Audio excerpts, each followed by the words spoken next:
From MTN Sports, this is Bobcat Replay. Well, under the beautiful Big Sky Country fall colors, the Gallatin Valley is electric for a national title contender who has kept a goose egg in the lost column deep into November. As number 2, Montana State, the only undefeated team left in the FCS, looking for their first ever 10-0 mark, welcomes in the Sacramento State Hornets, who aim for 2 straight wins inside the confines of Bobcat Stadium. As we welcome you upstairs, everyone, once again alongside the former Montana State and Montana defensive coordinator Ty Gregorak, I'm Ben Creighton. Grace Lawrence will also join us down from the sidelines coming up in just a couple minutes. Ty, there is no question that Tommy Mellott is now on the Montana State Mount Rushmore, because when you have a player who can lead a team to an FCS national title game, as well as continuing to make big clutch plays, no question your name is going to be immortalized here in Bozeman. Yeah, you said it. I mean, it's Dennehy, it's Lule, it's McGee, and it's Mellott, man. I mean, all he's done is win. You could see last week when they got into a competitive, tight game, and things aren't going just perfectly for him. He puts the team on his shoulders and says, boys, follow me. And he's a fiery leader.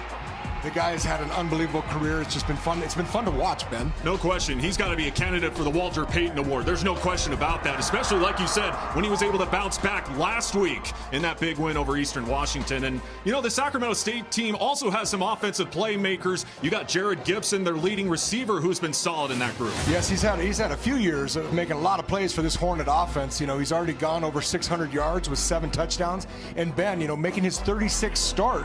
He's one of Sac's veterans that, unfortunately, or fortunately for them, he's been able to stay healthy, because a lot of them have not. Yeah, this is a team that's definitely dealt with injuries this season. A career-high 6 receptions last week in that loss to Portland State. And McCade O'Reilly, man, he's really had to step up with some injuries in that linebacker core for Montana State. Yes, he has. He's the leading tackler right now. What he's done behind the line of scrimmage is awesome, too. 6.5 tackles for loss, a couple of sacks. You lose a senior captain in Danny Yu. You need your buddy to step up, and he has. Like you said, the leading tackler right now in the Big Sky. And you look at the current standings, this is going to be a fun final 3 weeks of the regular season. You got 2 teams with Montana State and Davis still undefeated, but that's a huge one tonight out west in Missoula. Yes, it is. I'm fired up to watch it. Obviously, I'm fired up to get to watch this one and then come home tonight and watch the other one. And the cool thing is the 3 best teams in the league are all playing each other over the last few weeks. It's going to be an awesome finish. It will definitely be fun. And for much more on the Bobcats, we send it down on the field with Grace Lawrence. Hey, Grace. Thanks so much, Ben and Ty. Well, if the Bobcats grab a win today, they will make history and go to 10-0 for the first time ever as a program. And when I asked head coach Brent Vigen about that earlier this week, he said he hopes that his team is not focused on that they're remaining in the moment. Ty McCullough said that's been the biggest difference between last year's team and this year's team, is that 1-0 mentality no matter who they're going up against. From MTN Sports, you're watching Bobcat Replay. Brent Vigen said earlier this week, his players kind of felt coming out of last year, they got ahead of themselves at times, as Brendan Hall will boot it out of the back of the end zone for a touchback. So Sacramento State's offense will start to have a chance against this very good Bobcat outfit. 20 turnovers this season, but a nice strike right there from Carson Conklin as he fires it to Anderson Grover. Coach Daly isn't going to bring a ton of pressure unless he has to. He's going to let the front 4 go to town. That being said, here comes some boundary pressure. Pressure from behind, and another completion. 3rd down and 8. 5 on the line for Montana State. They'll bring 4. Conklin again to the near side, and incomplete. 4th down. All started, like you said, during that run to Frisco back in 2021. To the ground game, through the hole, Scott Trey Humphrey gets to the 20. McCullough in motion. Another give to Humphrey. Wide open hole, up the gut. And Scott Trey Humphrey with 2 big runs to start off this drive for Montana State.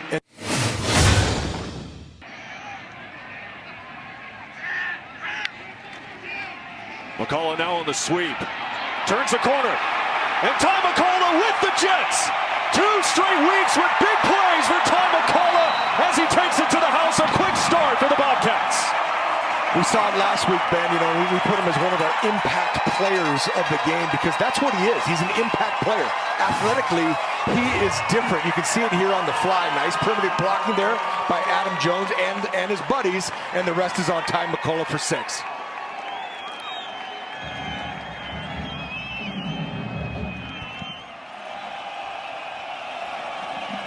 Play action to the opposite side. Anderson Grover breaks away from a tackle. Grover chased down from behind. And Anderson Grover with a couple solid catches early on. You know, Brent Vigen talks about the depth of this team at all positions, I should say. Conklin, a slant. Grover with a beautiful catch again, and Sacramento State will move the sticks. The offense gave up one against New Mexico. And oh, by the way, you and I were talking pregame. New Mexico now has 4 wins, Ben. Yeah, that win looking even more impressive for Montana State. Batted up in the air, incomplete as Andrew Powdrell knocked that one away to force 4th down. He is 0 for 1 this season.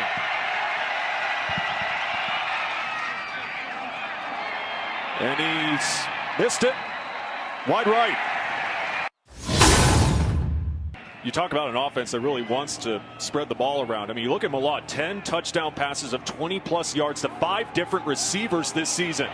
As Malott finds another wide-open target. Ty McCullough down the sideline. Tight ropes it, but they're going to rule him out of bounds.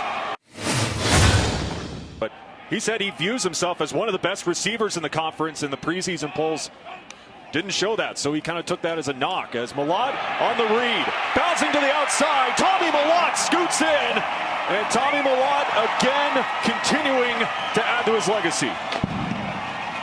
Touchdown Tommy, man. I mean, that's the thing. We're going to see it on the replay here. And again, they've got to be able to align themselves correctly. They're in a real wide bunch out there, bringing Lonergan back in.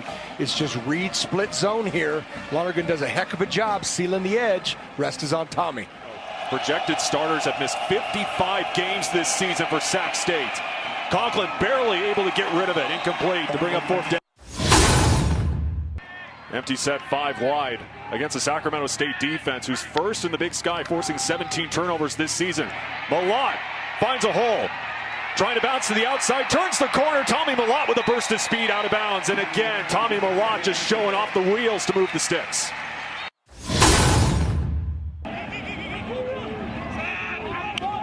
Trimble motions. Adam Jones had the ball popped loose. And Sacramento State, again, #1 in the conference in forcing turnovers. A big run by Ty McCullough and a big run by Tommy Malott. 2-touchdown lead for Montana State. Quarter number 2 next.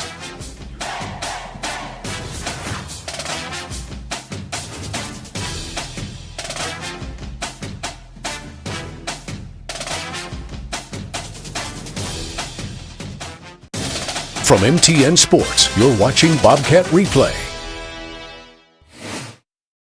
Second quarter about to get underway here in Bozeman, Montana. Montana State with a 14-0 lead. But right now, Sacramento State facing a 3rd down and 5. Conklin all alone in the backfield. Batted up in the air, incomplete. Julius Davis. Sidestep. And a 1st down for the Bobcats as we go back down to Grace Lawrence. Yeah, Ben, today for the Military Appreciation Game, the Bobcats are in partnership with Big Sky Bravery, an organization that supports active duty military. The Bobcats are wearing hats and coats from them. Vigen said they're so important for special force operators to allow them to decompress to some extent. And Vigen also said that their Fight Night event, which is a black tie boxing event in the spring, was so impactful for him. He got to sit and listen to soldiers and their wives about what the experience means to them, and that really moved him, Ben. I mean, it's just tailbacks by committee now. They get a couple reps, get the next guy out, now he's gone. There goes Scott Trey Humphrey.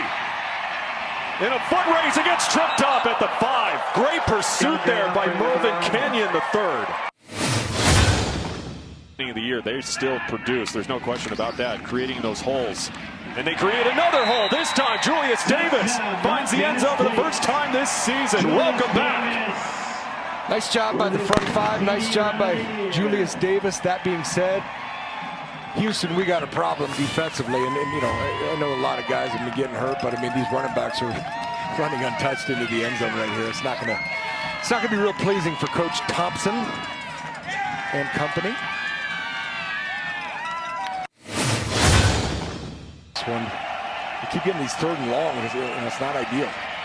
Conklin goes down. Kenneth Iden able to bring him down for the sack. Yeah, man, they just wear on you. They grind it, pound it. towards the end of the game, you almost become a jellyfish trying to make those tackles bend. There you go. I was wondering when you were going to get that into the broadcast. Into Hornet territory. And once again, calling his name again, Scottrey Humphrey.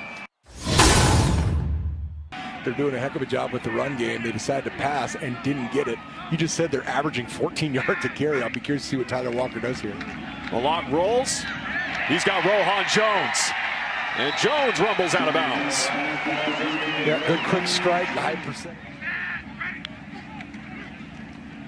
Malott on the keeper. To Lonergan in the flat. Lonergan trying to get the stiff arm, but either way, he picks up a first down. Yes, he. Scottrey Humphrey, the keeper, Malott with an opening and leaps into the blue turf. Tommy Malott, rushing TD number 2 today, and Montana State blowing it open here in the second. Good call right there. I was just going to say, this is getting out of hand in a hurry. It's now going to be 28-0. And again, I mean, this is just read zone. You got Lonergan coming back as your perimeter blocker here. But I mean, they're almost going untouched into the end zone. You can see a good shot of it right there. Tommy gets another touchdown. Nice play, and then they need it. To the far side, that one caught, but was he in bounds? No. Anderson Grover, incomplete. A heck of a catch, just out of bounds. 2nd and 10 with under 90 ticks to play here in the second. Pocket collapsing, over the middle, that one caught by Grover. Hornets desperately looking to put some points on the board. Conklin, time running out off of back foot and picked off in the end zone. John Johnson with the INT. Coach Daly's defense steps up again, Ben. They're bringing pressure, and we'll see it on the replay. I didn't count how many they were bringing, meaning if it was zero coverage or if they kept a safety in there or not. That being said, Conklin's got to throw off his back foot. Not a good throw. Easy pick for John Johnson. All right, Coach, with Julius Davis scoring his first touchdown since coming back. What's making the run game so dominant this first half? Well, it's the same thing. I think the offensive line, I know, is doing a lot of things. They are committing a lot of guys up to the box, but that's also hard because they're not fitting things well, and our running backs are finding the holes and finishing runs. So, yeah, I mean, really impressive numbers for the first half. Yeah, obviously a shutout, more defensive guys out this game. How do you see them continue to step up on that side of the ball? Well, we got to defend the pass. I mean, they're a dangerous team, and they got some good receivers and a good quarterback. We got to continue to put pressure on them. They're going to be one-dimensional. We got to be able to put the pressure on as much as anything. Thank you, Coach. Ben. Appreciate it, Grace. Yeah, that defense for Montana State solid through the first 30 minutes as they hold Sacramento State to 0 points. Halftime coming up with the Bobcats leading 28-zip. From MTN Sports, you're watching Bobcat Replay. Team all Big Sky and definitely an NFL big-time prospect as well. So now 1st and 20. Adam Jones up the gut. And Adam Jones now in a foot race. Jones tripped up inside the 5. Well, it doesn't matter whether it's Scottrey Humphrey or Adam Jones. This running back group is going to get it done for Montana State.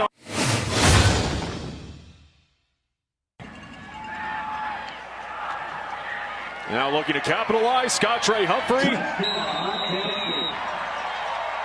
able to punch it in. Split zone there with the big tight end, Rohan Jones. Easy couple yards for this Cat offense. Not how Coach Thompson wanted to start the second half. All right, I'm here with Ty Okada, who's now with the Seahawks. How does it feel to be back on this Bobcat sideline? Oh, it's a blessing to be back here with the guys and the coaches. It's just the atmosphere is incredible. Best fans in the nation, and just to be here and just get such a warm embrace from the locker room and the fans, it's been incredible and a blessing. This team has started 9-0. They're on the cusp of 10-0. What's it like now as an alum seeing that success? Oh man, it's such a great feeling to just see these guys, and I know a lot of the younger guys that I was with at the time, and just the work, the effort that they put into it, and just the sweat equity, and to see all of that come to fruition, and the culture that we've built here is incredible. You're in your second year with the Seahawks. How's Seattle treating you? How's the league? Seattle's been incredible. It's just amazing. The coaches, the front office, my teammates. It's been an absolute honor to, represent that organization, an historic organization. So it's just an honor. I know that you use the phrase, how you do anything is how you do everything. How did this culture shape you to now play for the Seahawks? Say that again, I'm sorry. How did this culture shape you to now make it in the league? Absolutely, just that mental fortitude of no matter what's thrown your way, taking it one step at a time and controlling what you can control ultimately. You can't control necessarily outside factors of taking everything just one step at a time and trusting and believing in the work that you're putting in is going to come to fruition. Thank you, Ty. Ben? Yeah, thank you so much. Simeon Woodard with the sack there on Carson Conklin to force a 4th down. You want to talk about big defensive plays? Boy, Ty Okada, man. He just said, Ty, I mean, we've had one starter since camp that has remained constant throughout. Knifing through the defenders, and another foot race. And this time, Adam Jones will get the checkered flag into the end zone. And the Bobcats pouring it on here in Bozeman. Yeah, another watch list guy. He's been named to the Jerry Rice Freshman of the Year watch list, and he absolutely should. Fantastic year by him, both running and catching the ball. You can see just outside zone here. They can't make a tackle. Coach, that's almost prophetic. Coach Thompson was saying we got to tackle and we got to stop the run. We can win on 3rd down. They're not doing any of it so far, Ben.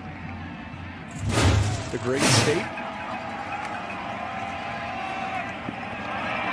This time Borders finding a hole, and he busts loose. Karan Borders for the pylon. Touchdown, Sacramento State. Obviously we've been talking about it almost every week, Ben, in that, most of these games have been over at half. That being said, you want to see your younger dudes coming to make plays, and just a lot of missed tackles there. You saw the last missed tackle there by the guy we were just talking about, Tyson Pottinger. Backups behind him. I mean, those are big, long kids. I mean, Jordan Reed's 6'6". He's a big man. Chance Wilson's 6'3". But Tommy can flat run.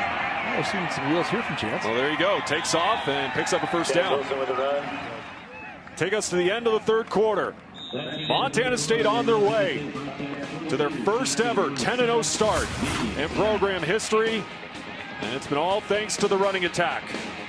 42-7 Bobcats as we head to the 4th. From MTN Sports, you're watching Bobcat Replay. A historic season as Davis straight up bully ball reaches for the goal line, but they're going to rule it short. Try to score himself. We're going to see. They'll give it to Davis, and he'll easily get in. His 2nd TD of the day. Yeah, and again, I mean, they're not trying to be disrespectful. I mean, they're just running the football. They got to do something here for the next 13 minutes. But my goodness, they run the ball today. History being made today in Bozeman. For the first time in program history, Montana State is 10-0 as they win this one 49-7. You worked so hard this season to come back from your injury, and you crossed the end zone not once but twice. What was this game like? What was clicking this game to get back to where you're at? It's awesome. Seeing all the guys eat, being able to actually contribute a little bit this game, it was awesome. It was a lot of hard work that paid off. But I want to give props to everybody else that's been working. Our teammates been working. We've been trying to go 1-0 every day. And those big boys up front, they're awesome. So I give all props to everybody else on the team. You mentioned going 1-0 every day. This team is 10-0 for the first time in program history with this win. What makes the squad this special to make a stat like that? It's awesome. You always want to do special things with a special team, and I believe we have a special team. But the biggest thing is being grounded in your foundation and going 1-0 every day. Just focusing on that day and being the best you can that day collectively as a group. So. We say the running back room, the rich got richer when you came back. To have 4 guys that are just so threatening, 5 guys, why is this run game so dominant? It's just awesome. Everything was firing on all cylinders. We came out with a great game plan. Everybody believed in it, and that's all you can ask for. Everything went the way we wanted to. There's things we can clean up still and get better, but ultimately that's what we wanted. Thanks, Julius. Thank you, Ben. guys. The ability to live in the moment. Okay. They continue to preach that every single week. As Montana State wins at 49-7 over Sacramento State on a beautiful day here in Bozeman, leading up to what will be a humongous showdown 1 week from tonight. But for now, for Ty Gregorak, Grace Lawrence, and the rest of our terrific Scripps Sports crew, I'm Ben Creighton saying so long from Bozeman, where number 2 Montana State remains undefeated. So long, everyone.